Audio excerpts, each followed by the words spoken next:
folks keeping the barbarians from the gate. I got into the labor movement not because I wanted to negotiate wages. I got into the labor movement because I saw it as a vehicle to do massive social change to improve the lots of people. Let's take these son of a out and give America back to America where we belong. Thank you very much. Thank you. As far as I'm concerned, the Tea Party can go straight to hell. I am a real American. Fight for the rights of every man. I am a real American. Fight for what's right. Fight for your life.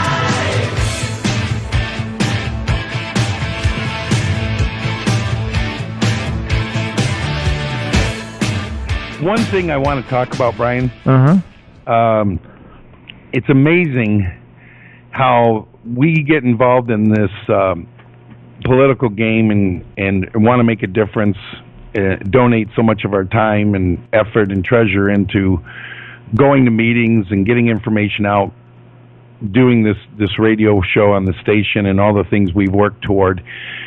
The party itself, and I got a couple comments sent to me during the last break where people were commenting about, Rogers dropping out and Camp dropping out. Peter Kenichi is running for that seat.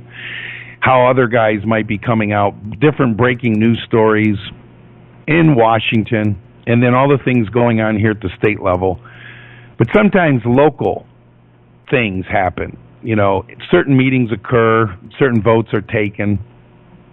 You reach out and you think you're developing a coalition of patriots, people that unite together to want to get responsibility in the party.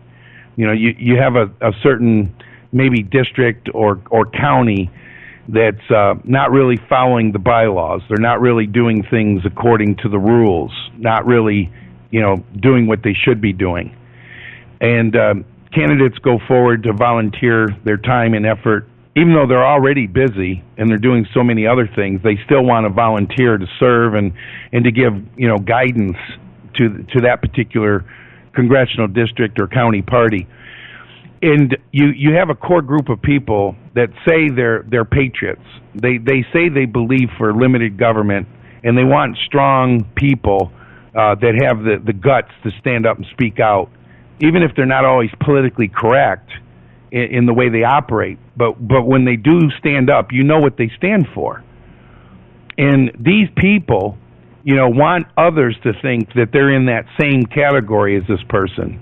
Somebody who's, like I said, willing to stand up, tell the truth, and not always be politically correct, but make sure at the end of the day, they're going to do the right thing for the cause. For those people not to support someone like that, and to go along and support a moderate establishment machine type person says a lot about their character.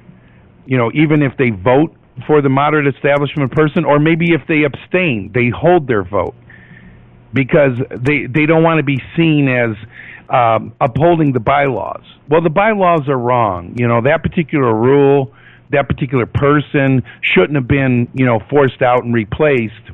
But yet that's what the bylaws say. The committee operates under a set of rules, and the rules are the rules. The truth is the truth. But they're going to not have the intestinal fortitude to stand up and vote for what's right. They're going to abstain. Or maybe even vote for the other guy, the establishment moderate machine person. It's going to get out there who you are. You have totally discredited yourself in the movement by your actions last night. And it will come out. Your modus operandi and the reasoning for doing what you did will come out. The truth will come out. And you will be exposed for the fraud that you are. And it's a situation where people need to realize that in this modern age of technology and knowing what's going on, you're not going to be able to hide your votes anymore, just like we talked about with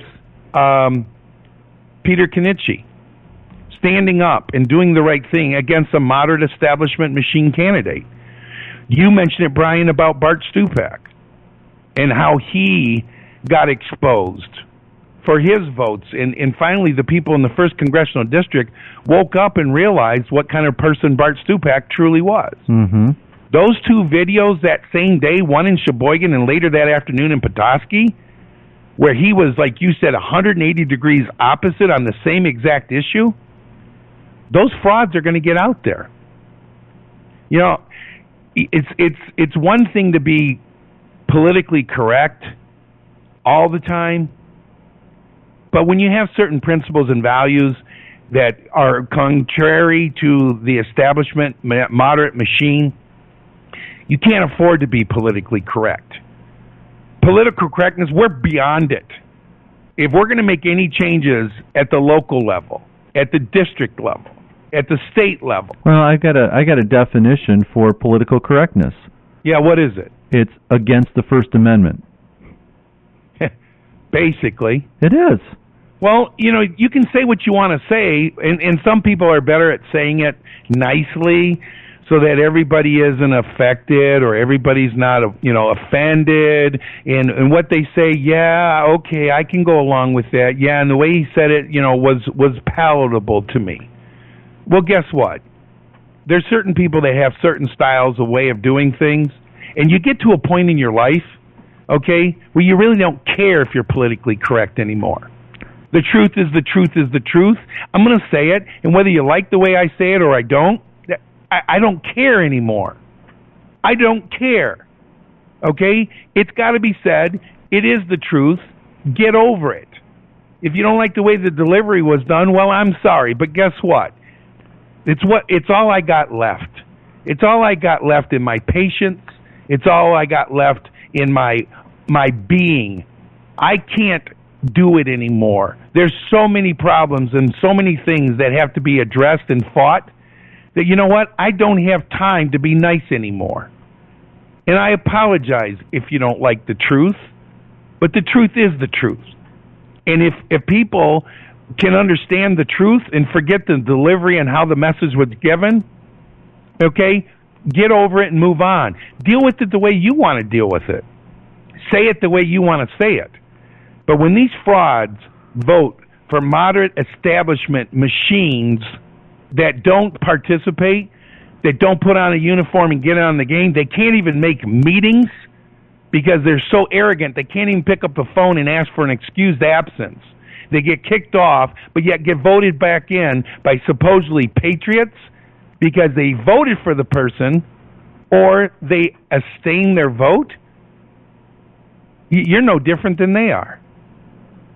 And it's time that people just get on boards, get involved in different committees, county levels, city levels, state level, congressional district levels, whatever. People need to stand up and start doing the right thing. And if you can't stand up and do the right thing, well, then why don't you resign? Because you don't have the guts to lead.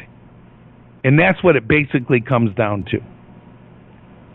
So I just had to get that off my chest. I got a couple chat messages this morning that I'm a little worked up, and I'm so tired of people saying and acting one way and going to all these powwows and doing all the things that they say that they're a patriot, they're a conservative. Do me a favor. At the next powwow, please don't even show up. You're an embarrassment to the movement, you're an embarrassment to yourself, and you will be exposed. This is only the beginning.